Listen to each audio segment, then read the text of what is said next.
Good day. I'm Rovide Ager Bulinga, 11 years old, grade 5 from BB406 from De La Salipa. Today I will present my Capstone initiative entitled Backyard Farming Vegetable Garden. Currently, our country is facing different social problems like pandemic and price increase of basic commodities. These problems affect us, and we can see many people do not have enough money to buy their own food. Many lose their job and lose family income. With this oral presentation, hope it will encourage everyone to contribute to our economy and community to do backyard farming through vegetable garden. This is my identified problem and solution. There is a price increase of some basic commodities like food, and one of them is vegetable. Vegetable supply is running out in the market, which increases its price, and it's hard for the people to buy. Family income is very low and need to find other resource of income. For me, my best solution is backyard farming, which encourage sustainable agriculture like planting of vegetable in our own backyard. It will address SDGs like number 1, no poverty, number 2, zero hunger, number 3, good health and well-being, number 4, decent work and economic growth.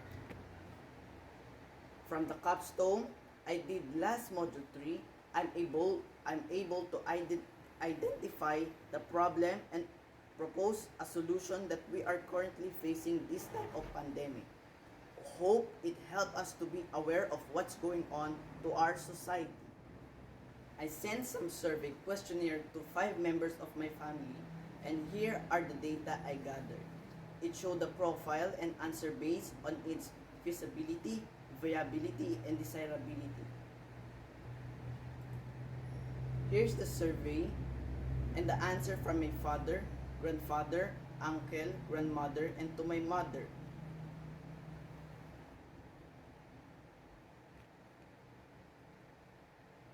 This will help me to know their feedback if my planning is feasible, viable, and desirable. I can improve and have more control what will be the output of my Capstone output. Let me show you my initial action plan when I started my Capstone of backyard farming. These are my initial action plan based on the feedback of my stakeholders. I prepared the materials needed on making the vegetable garden. I'm able to identify the needed human resources because I choose my family to help me on my Capstone project. Looking for the financial resources is a challenge, but with the help of my parents, I'm able to gather money for my project. I discussed to my family who will be the person in charge and what are the time frame of activities based on my Capstone plan. This is my father's point of view. This is my mother's point of view. This is my uncle's point of view. This is my grandfather's point of view. And this is my grandmother's point of view. Here's my data analysis and life graph based on the survey questionnaire I've gathered from my family members who are the 5 respondents of my survey. This is the line graph for the result of the survey if it is feasible. My 5 respondents answered that I'm able to implement a solution to effective manner, technology needed to implement available or within reach, can the proponent make it happen? And they also answered yes. And they believe that they can trust me, the Capstone plan I've started, and it's feasible. This is a great start to build my own backyard farming with the help of my family. My 5 respondents answered the survey that my Capstone output can be solution that target beneficiaries, solve the problem identified, can be improved in accordance to the needs of target beneficiaries. In the long term, the capstone output can be improved in accordance to the needs of target beneficiaries like my family and my community. They all answer yes, and it's a win-win solution to everyone. My 5 respondents answer that my capstone output is beneficial to the other persons or families. Capstone output is sustainable, can be developed into a social enterprise. That means all answer yes, and it means there's a potential to grow and sustain my vegetable garden. Refining my project plan, I put up the solution to the issue we're facing that we would like to address. How it addressed the SDG and reflection to the level of awareness of the student. Here's the solution to the issue.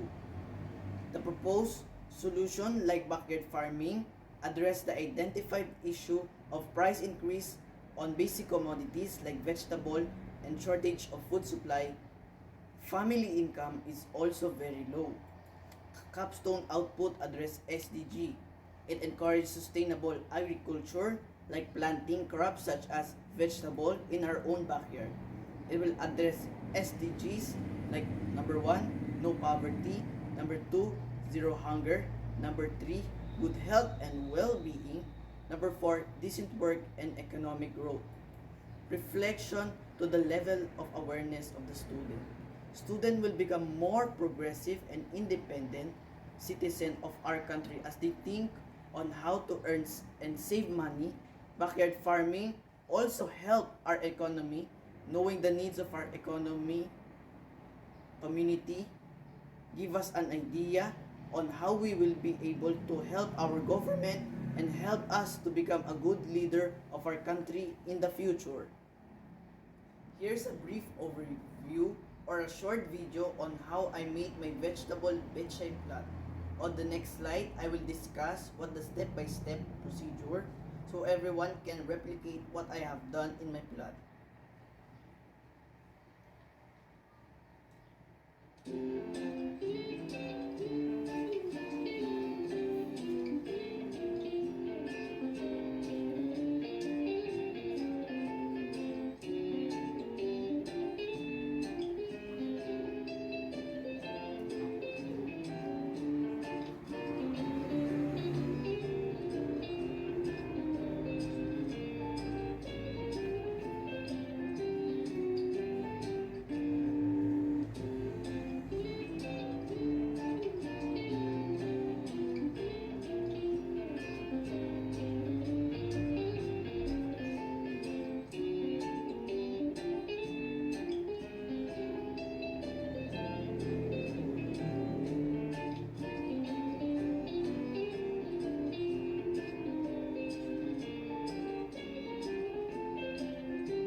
Here's the photo with the mix of short video of step-by-step procedure while doing my vegetable bechay plant.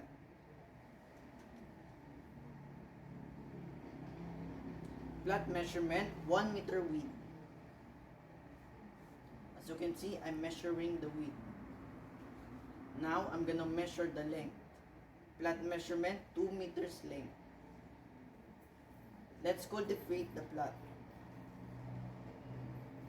As you can see, I'm cultivating the plot.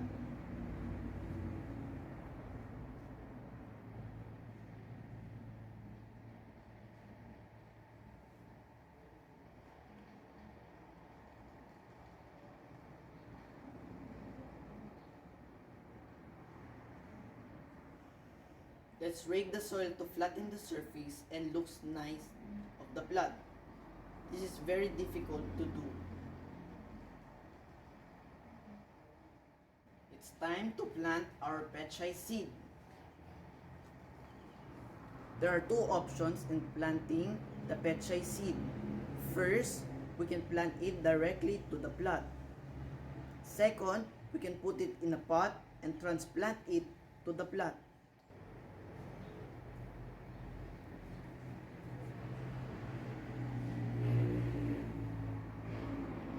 2 weeks, our seeds started to sprout.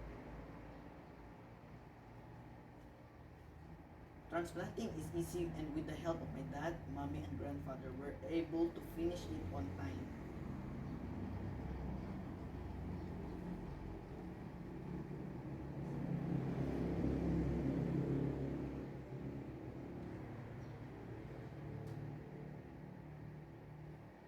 This is the plot what I planted.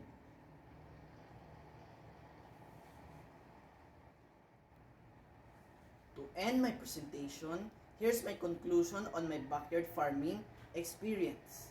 I'm happy and excited to harvest my pechay vegetable and share it to the community, the food and experience I learned from my capstone.